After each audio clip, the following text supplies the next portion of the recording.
What's going on, guys? We are back at Castle Hayne Park for another disc golf tips, tricks, and lessons video. But don't worry, if you haven't seen the first video where we talk about breaking down a hole, you can go back and watch it after this video. Today, we're going to talk about prioritizing dangers. So hole 4 is a par 4 coming in at 419 feet in the long position. Currently everything's in the long position, so this lesson is perfect for today. Now, hole 4 has one of the more daunting tee shots, and it's all because of this gap right behind me. This tiny little gap right here.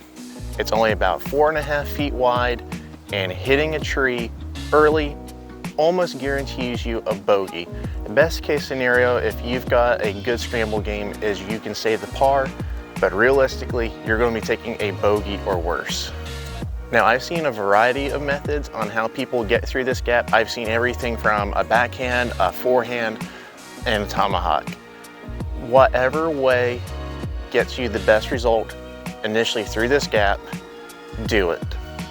If you don't get through this gap, you're not going to score well. I personally prefer using a forehand, specifically throwing a river on this hole. I don't have to put a lot of power on it to make it go straight, and it's a very controllable disc with a lot of glide. Let me demonstrate that for you now.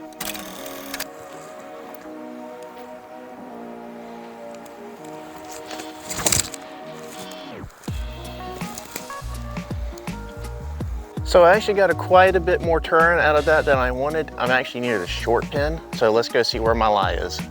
So I actually have an unusual lie for myself. I don't normally end up here. Normally, when I throw a river, it flies dead straight and then fades to the right, and I usually end up on the right side of the fairway.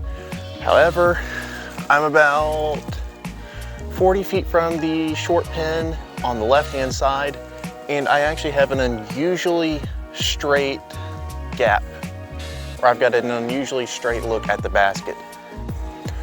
Now, one thing I forgot to mention in the previous clip is the slope of the green on this hole. It's a right to left downward slope, meaning approaching is difficult as well. There's always a rollaway chance, and the green is also guarded by a bunch of trees.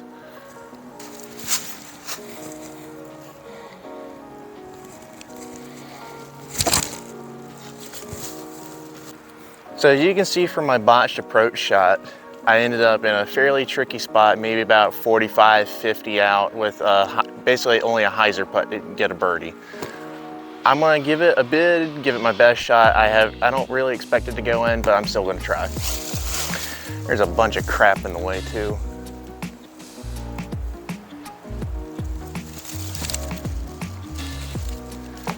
Okay, I parked the basket. That's honestly best case scenario considering how bad my upshot was.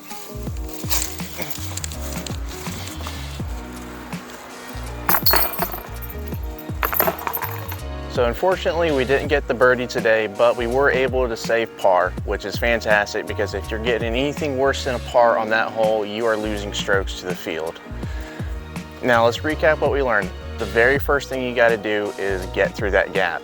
If you don't get through the gap, best case scenario, you're saving a par. More likely, you're going to be taking a bogey.